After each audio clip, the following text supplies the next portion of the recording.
Los billetes y monedas de cualquier denominación de mi país muy probablemente no tendrán valor para comprar productos y servicios más allá de sus fronteras en tierra firme y en las islas.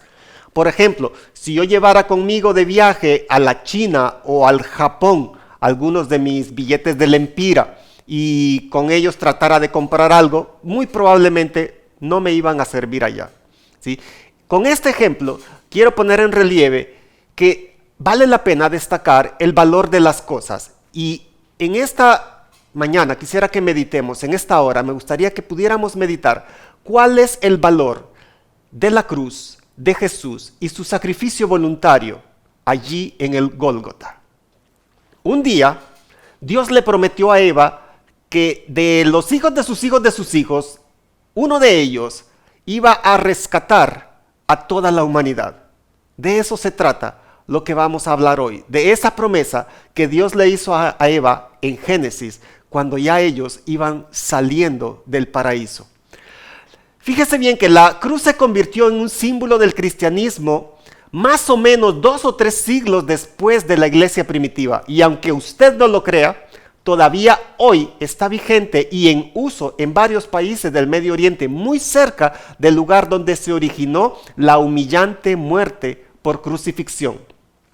La muerte en la cruz llega a los romanos a través de los griegos y a estos a través de los cartagineses y a través de los fenicios. Para muchos historiadores, el origen de la crucifixión se da en Asiria en el siglo VI antes de la era común. El rito de la crucifixión posiblemente tiene su origen con los imperios persas, que encontraron en esta una forma humillante de castigar y dar muerte ejemplar a quienes socavaran las bases de su imperio. Usualmente las víctimas eran esclavos y rebeldes al imperio. Desde allí, poco a poco se extendió su uso hasta el Mediterráneo y los imperios del Mediterráneo comenzaron a utilizarlo. El Imperio Romano, los ciudadanos del Imperio Romano no resultaban ser víctimas elegibles para este castigo, dado su alto nivel de humillación y de crueldad. Sin embargo, los romanos hicieron uso extendido de este castigo a lo largo de su territorio por muchos siglos. Los romanos previamente azotaban con un látigo a la víctima hiriéndole en su espalda. Y estaba obligado a cargar la parte de la cruz horizontal que se conoce como el yugo horizontal, desde el lugar de los azotes hasta salir fuera de la ciudad, donde finalmente era clavado o amarrado a una cruz, y de ahí es donde venía una muerte muy lenta.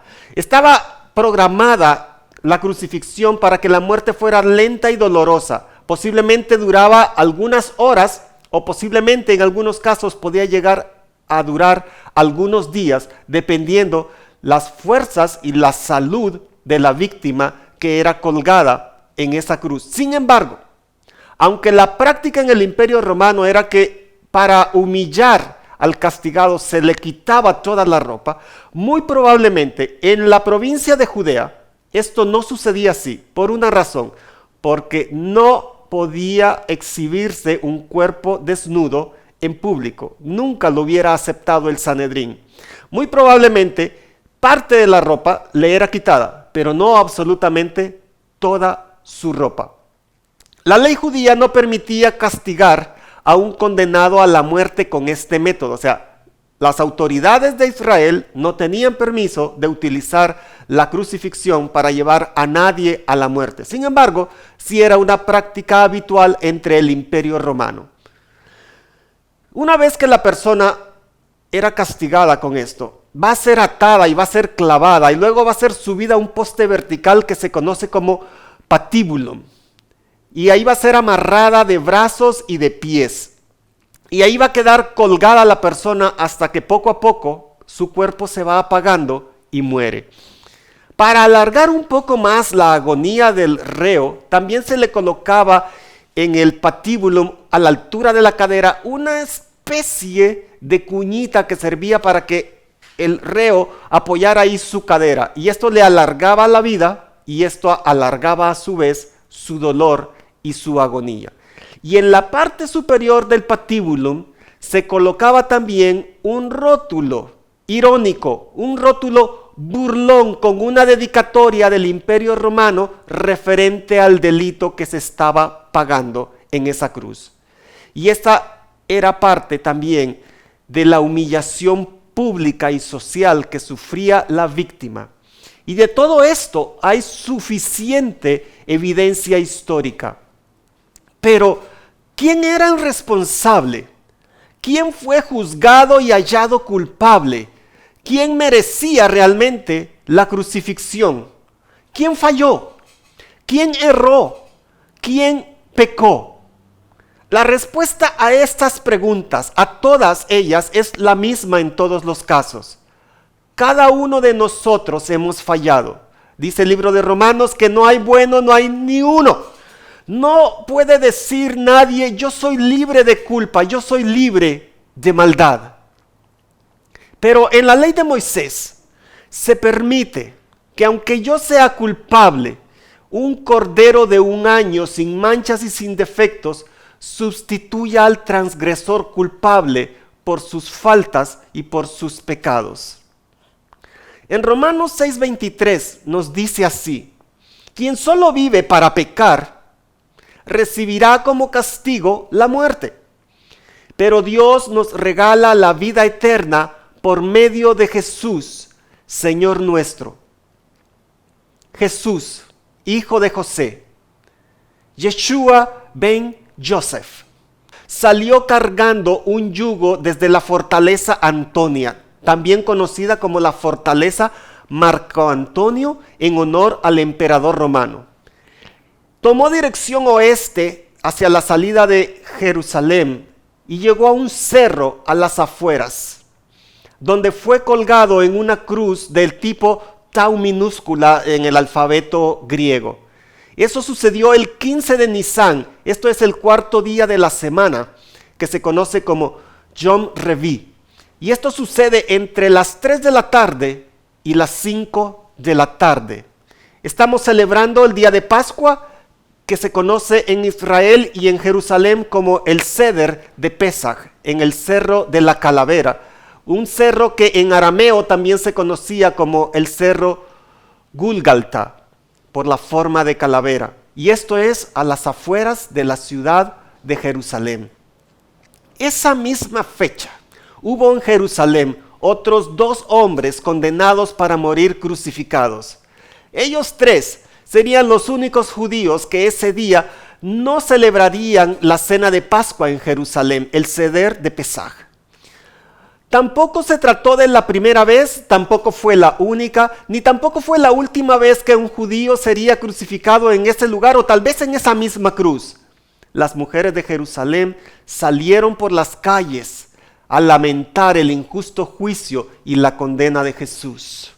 Mientras los 11 discípulos se escondían entre la multitud o en las afueras muy lejos de ese lugar.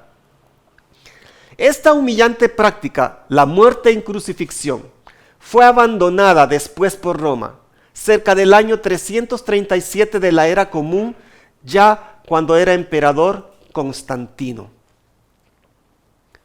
Cuando nosotros, los pecadores, no podíamos salvarnos, Jesús murió por nosotros. Murió en el momento elegido por Dios. En realidad, no es fácil que alguien esté dispuesto a dar su vida por otra persona, aunque se trate de una persona buena y honrada. Tal vez podríamos encontrar a alguien que diera su vida por alguna persona realmente buena. Pero Dios demostró su gran amor al enviar a Jesús a morir por nosotros, a pesar de que nosotros todavía éramos pecadores. Así lo dice el escritor de la carta a los Romanos en el capítulo 5, en los versos del 6 al 8. Y es que el amor es lo más fuerte que hay. El amor es lo más resistente que existe, y esa cruz lo puso a prueba. No eran necesarios los clavos ni los lazos en esa cruz. Aquellos que han sido atraídos, aquellos que han sido cautivados por Jesús, han descubierto que más fuertes que los lazos y los clavos que mantuvieron a Jesús pegado a esa cruz, fue su amor por ti, fue su amor por mí. Nadie hasta esta fecha ha pagado un precio más alto por alguien que no valía nada. Cada ser humano que abre su corazón a Jesús recibe su sacrificio como válido, como efectivo para sí. Abre la puerta para su redención y para su perdón. Se trata de un sacrificio voluntario de expiación, uno que nos colocó por fin en paz con Dios. Se trata de creer y de recibir, de confiar en Dios. Pero hay algo más. Su sacrificio establece un nuevo pacto, un nuevo tiempo, una nueva oportunidad. Esa oportunidad habla que nuestras deudas eternas fueron pagadas desde esa tarde de Pascua hace 2000 años atrás. Un cordero sustituyó nuestra maldad, sustituyó nuestro pecado, sustituyó nuestra injusticia, sustituyó nuestras mentiras, sustituyó nuestras excusas, las miles de excusas que usamos a diario. Dice en Isaías 53:5, pero Él fue traspasado a causa de nuestra rebeldía, fue atormentado a causa de nuestras maldades. El castigo que sufrió trajo la paz. Por sus heridas alcanzamos nuestra salud. Nuestra deuda eterna, esa acta de decretos pública que estaba en el banco del cielo, no podía seguir siendo pagada en plazos, en cantidades incompletas a través de la sangre de víctimas inocentes de un año, en un sacrificio tanto en la mañana como un sacrificio tanto por la tarde. Dios se agrada mucho más en nuestra obediencia que en nuestros sacrificios. Jesús entonces es el cordero que esperaba Abraham e Isaac esa tarde. Es el cordero que había sido aprobado por los pastores en el templo allá en las orillas de Belén cuando fueron aquel día de Navidad y lo vieron y lo dieron por aprobado y dijeron: este cordero es lo que debe de ser. Y va a cumplir su propósito. Este Cordero de Dios, como lo identificó Juan, Johanán, a la orilla del río Jordán, aquel que no abrirá su boca para quejarse. Un buen día, un padre y un hijo tomaron un camino que duraría 3 días. Iban a la parte alta de la montaña en la tierra de Moria. Por el otro lado de esa montaña subía también la provisión a la demanda de Dios para validar el corazón de este padre, un cordero. Dice que se trataba de un viaje que tenía que durar 3 días, como también lo estableció Jonás, 3 días adentro del pez. Es la única señal que se nos ha dado a los hombres para confirmar que Jesús es quien Dios dijo que iba a venir. Y ese día, Isaac, el hijo, le hizo una pregunta a su padre Abraham: Padre, ¿dónde está el cordero? Y le invito a leer Génesis 22:8. Abraham le respondió: ya Dios se encargará de darnos el cordero, hijo mío. Y así siguieron juntos su camino. ¿Se ha preguntado usted qué hacía esa tarde ese cordero atrapado entre las espinas? Un cordero que está atrapado entre las mentiras, un cordero atrapado entre falsos testigos.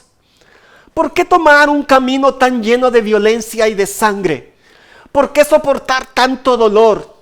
¿Por qué poner su cara a los duros puños, al frente de las agujas de esas espinas? ¿Por qué tolerar las burlas? ¿Por qué tolerar un disfraz de rey de los judíos y la mofa? ¿Por qué perder la barba de un jalón? ¿Por qué cargar el peso de esa terrible cruz? ¿Por qué no llamar a las 2 legiones de ángeles? ¿Por qué no clamar al brazo fuerte del Señor? ¿Por qué escoger el silencio, la humillación y la vergüenza? ¿Por qué mantener los brazos abiertos mientras te insultan aquellos que estás redimiendo? ¿Por qué perdonar la iniquidad y la crueldad? ¿Qué valor ve en medio de nuestra maldad y de nuestra corrupción para someterse a tanto dolor? Dice Isaías 53:7, fue maltratado y humillado, pero nunca se quejó. Se quedó completamente callado, como las ovejas cuando les cortan la lana, y como cordero que es llevado al matadero. Ni siquiera abrió su boca. Toda Israel, sus sacerdotes, sus ancianos, las tribus que regresaron al sur, los pastores de Belén, los pescadores de los lagos, de los mares que habían en esa zona, los publicanos, los príncipes, los importantes, los ricos, los pobres, los no importantes, los niños, las mujeres, los leprosos, los paralíticos, los ciegos, así como los sordomudos, como los mismos cambistas. Nadie creyó al anuncio, nadie escuchó a Juan cuando se los presentó. No estuvimos atentos, lo ignoramos y lo menospreciamos. Dice Juan 1:29. Al día siguiente, Juan el Bautista, vio a Jesús que se acercaba. Entonces le dijo a toda la gente: aquí viene el Cordero de Dios que quita el pecado de la gente del mundo. Por medio de él, Dios les perdonará a ustedes todos sus pecados. No fuimos comprados a precios de lingote de oro. No fuimos comprados con criptomonedas de hoy, ni con monedas de oro, ni con monedas de plata, ni se usaron títulos o bonos soberanos.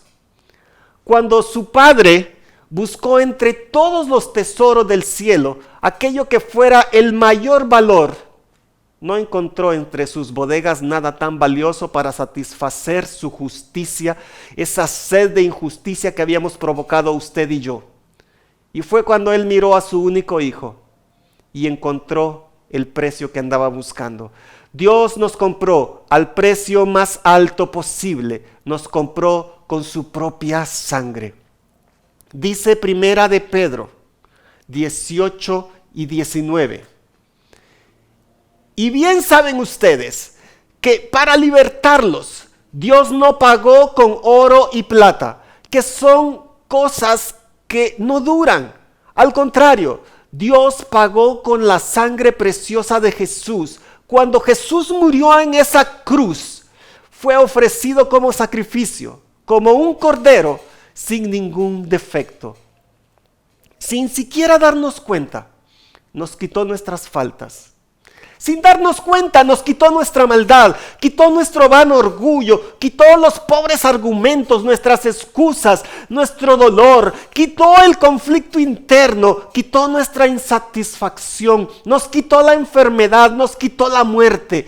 Por eso hay quienes dicen que en el Cerro La Calavera, esa tarde de Pascua, había 3 ladrones. Uno en el centro, el cual se robó mi corazón y su corazón. Como dice Primera de Pedro 2:24, Jesús hizo suyos nuestros pecados y por eso murió en la cruz. Lo hizo para que nosotros dejemos por completo de hacer el mal y vivamos haciendo el bien. Jesús fue herido para que ustedes fueran sanados.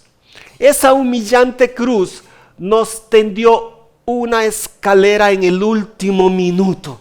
Creó un camino donde no había camino. Perdonó nuestra corrupción, perdonó nuestro pecado, perdonó nuestra maldad. Limpió las heridas infectadas que traíamos de tanto pecar. Puso bálsamo fresco y calmó nuestra aflicción. Allí fuimos revalorados a precio de sangre. Allí se compró nuestra paz. Nuestra deuda de justicia se pagó. Fuimos reetiquetados al más alto valor posible en la tierra y en el cielo. La justicia del Cordero de Pascua en esa cruel cruz cubre completamente y supera toda nuestra maldad. Supera nuestros errores, supera mi maldad, supera mis pecados, supera mis argumentos, supera mis excusas, supera mis dudas, supera mi pasado, supera todo temor. Jesús me recibe a sí mismo como estoy, así como soy, y me transforma como nadie. Un día, cuya fecha nadie conoce, este mismo y callado Cordero que murió en esa cruz regresará. Pero va a regresar en una nueva forma, y este es un misterio del Cordero y el León, porque regresará con un nuevo rostro, con una nueva actitud, en una nueva forma, completamente transformado. Regresará como león de la tribu de Judá y asumirá el reino y tomará el control y el gobierno de esta tierra. La vergüenza, el dolor y la humillación pública era el precio de nuestro rescate. Era lo que yo tenía que haber pagado por mi pecado y por mi maldad. Pero Jesús compró nuestra paz con Dios y ya no hay deudas por mis pecados y por mi maldad. Ahora sus heridas y su sangre son eficaces para sanarme. Él es hoy nuestro sanador. El Cordero de Dios nos sustituyó en esa cruel cruz. Él llevó nuestras pesadas cargas. Él fue al banco del cielo y compró los documentos de nuestras deudas y los pagó. Los pagó a precio de sangre, a precio de sufrimiento y de humillación y de vergüenza. Y no volverá a acordarse nuevamente de ellos. Y es que sin esa crucifixión no habría sido levantado de los muertos, no habría quitado las llaves de la muerte, no podríamos ser recibidos delante de Dios. Hoy sabemos que podemos decir que fuimos comprados con el precio más alto, con su sangre derramada en esa cruz. Y como dice Crystal Lewis, esa es su sangre, la belleza de esa cruz. Que Dios te bendiga, redención.